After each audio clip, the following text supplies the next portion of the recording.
तो इसका मतलब है कि फंस गए, और ट्रेंड लाइन से पहले ही अपने आप को ये रिवर्सल के पैटर्न देना शुरू कर रही, इसका मतलब है कि अभी नीचे नहीं जाने वाली। Market is following A volume single sided contraction pattern, single side का कॉन्ट्रैक्ट होना वो यूज कर रही है, और ऐसे कंडीशन में हम लोग कभी भी पूरी सप्लाई नहीं ले सकते। डिमांड तो मिल गई लेकिन पूरी सप्लाई नहीं ले सकते। मैं आपको चार्ट पे दिखाता हूं, ठीक है।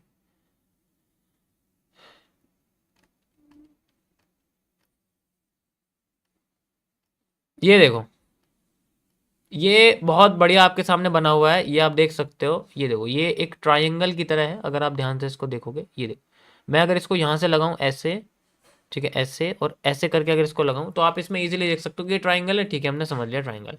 तो ये वॉल्यूम कंट्रक्शन हो रहा है नीचे की साइड से। अगर मैं आपको दिखाऊं, यहाँ से आप देखो एक कर्व लाइन यहाँ बन रही है, ऐसे करके देखो कर्व लाइन बन गई यहाँ पर, परफेक्ट। ये हमारे सामने एक कर्व लाइन बन गई, और नीचे से भी स्ट्रेट मार्केट हमें यहाँ पर स्क्वीज होती हुई दिख रही है, आप देख सकते हो स्ट्रेट स्क्वीज है, ऐसे करके अपने आप को छोटी कर रही है, ऐसे करके छोटी कर रही है। ठीक है, मान ली हमने मार्केट छोटी कर रही है, चाहे तो मैं कर्व लगाता हूँ यहाँ, और भी ज़्यादा एक्यूरेट आ जाएगी। ठीक है, तो कहने का मतलब है कि मार्केट स्क्वीज कर रही है अपने आप को, और जब ये स्क्वीज कर रही है तो हमें यहाँ पता होना चाहिए कि अगर हम लोग मार्केट में सप्लाई ले रहे हैं, लाइक ये सप्लाई ली, फिर ये डिमांड और ये डिमांड सेम आई, तो ये वाली सप्लाई लौट के नहीं आने वाली, हमें इसका कम ही मूव मिलेगा। और ये हमें अपने लाइन से, जो ट्रेंड लाइंस होती हैं, जो कर्व लाइंस होती हैं, उससे पता लगेगा कि मार्केट हमें यहाँ फेक मूव देगी या रियल मूव देगी।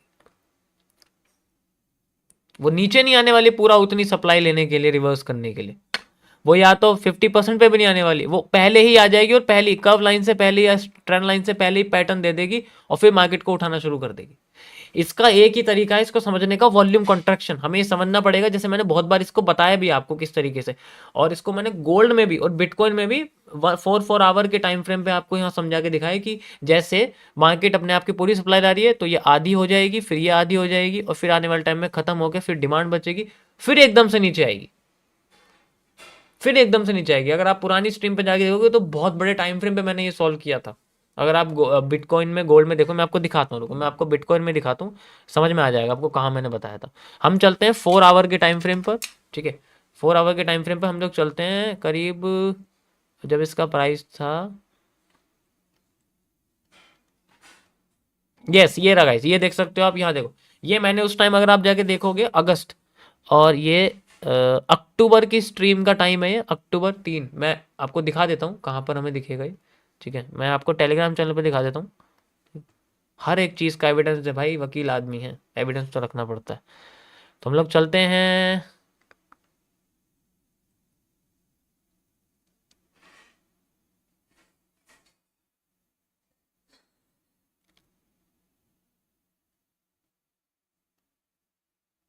डेट क्या है इसकी, 9 अक्टूबर, ओके।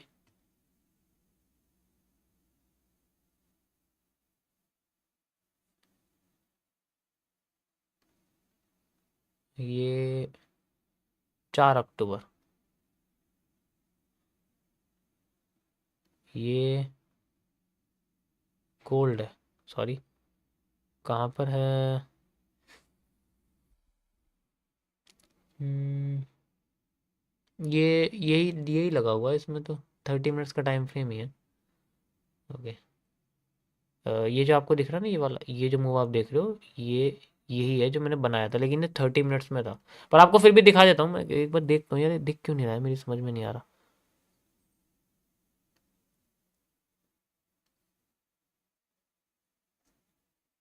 सितंबर में तो नहीं बताया मैंने इसे, इससे पहले बताया हुआ था। देखता हूँ एक बार कहाँ मिलता है, खोजता हूँ मैं, है ना। नहीं नहीं नहीं, मुझे लगता है 4 आवर के टाइम फ्रेम का मैंने स्क्रीनशॉट नहीं लिया था, लाइव में ही समझाया था। एक बार आप उस टाइम की लाइव स्ट्रीम देख लेना, है ना। फिर भी मैं अभी बता देता हूँ इसका मैं क्या बताना चाह रहा हूँ। इसमें नहीं है शायद, मैंने शायद आपको लाइव में बताया, लेकिन उसमें स्क्रीनशॉट शेयर नहीं करा है।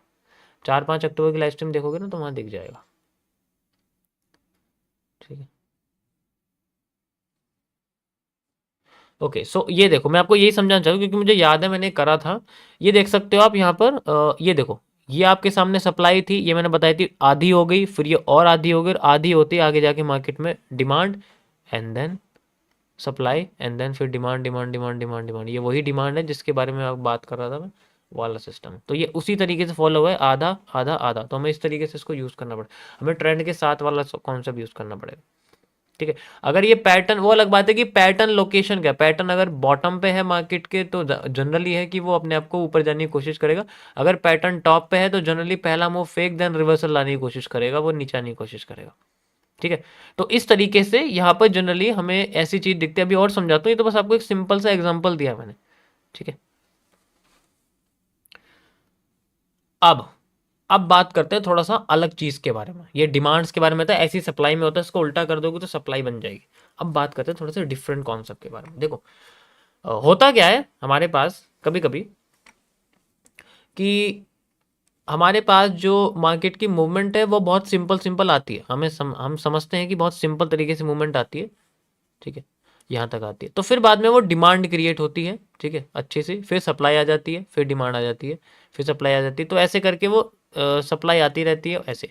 अब ये स्ट्रक्चर बन जाता है। हम लोग क्या करते हैं, हम लोग यहाँ से लेके यहाँ तक की डिमांड ले लेते हैं। ठीक है, और फिर ये डिमांड उठा के यहाँ लगा देते हैं, तो हमें डिमांड से रिवर्सल मिल जाता है, ऑब्वियस सी बात है, कोई दिक्कत नहीं है। ठीक है, लेकिन उसके बाद जो रिवर्सल होता है वो हमारे कैलकुलेटेड मूव की तरह नहीं होता। हमें चाहिए इतना रिवर्सल, लेकिन वो हमारे हिसाब से डबल आ जाता है, वो डबल आ जाता है, और डबल पे आगे भी नहीं रुकता, फिर ट्रिपल आ जाता है। ऐसा होता है। ऐसा क्यों हो रहा है भाई, कंटिन्यू क्यों नहीं हो रही, जबकि मार्केट तो पॉजिटिव। भाई यहाँ पर नेगेटिव एंगल है मार्केट का, और ये धीरे धीरे करके अपना पॉजिटिव, तो जब ये पहला पॉजिटिव मूव है तो दूसरा पॉजिटिव मूव क्यों नहीं आ रहा, इसका क्या रीजन है।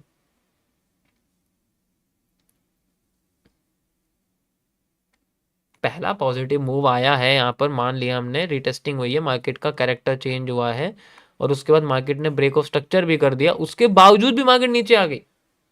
ऐसा क्यों हो गया कि हमें यहां पर एक्स्ट्रा सप्लाई मिल गई है।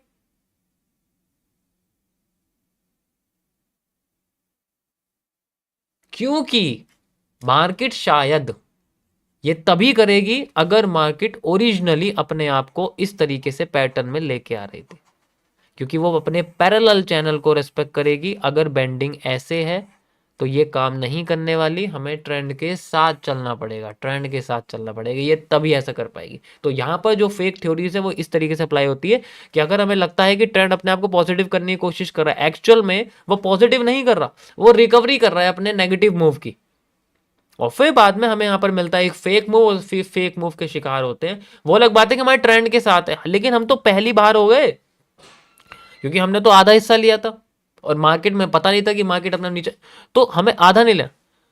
पिछली बेंडिंग से अब तक का मूव हमें कॉपी पेस्ट करके यहां से लेके यहां तक लेना पड़ता है। That's how the market creates, and this will be the fake out area.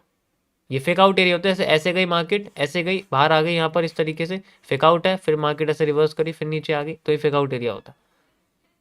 समझ आया, गॉट इट। भाई देखो ये एडवांस वालों के लिए इसीलिए कह रहा हूं, सारा खेल मार्केट में पैरेलल चैनल का है, सारा खेल मार्केट में पैरेलल चैनल का है, पुराने लोगों को नहीं आता है, और कुछ नहीं। मैं तुम्हें कुछ चीजें पुरानी भी बता रहा हूं, इसमें ज्यादा कुछ नया नहीं है, बस एक एक अलग सा यहाँ पर 50% वाला रूल यूज नहीं हो रहा, बस वो कॉन्सेप्ट है कि जब वो यूज ना हो, क्योंकि उसके बारे में मैंने अभी तक बताया नहीं था आपको।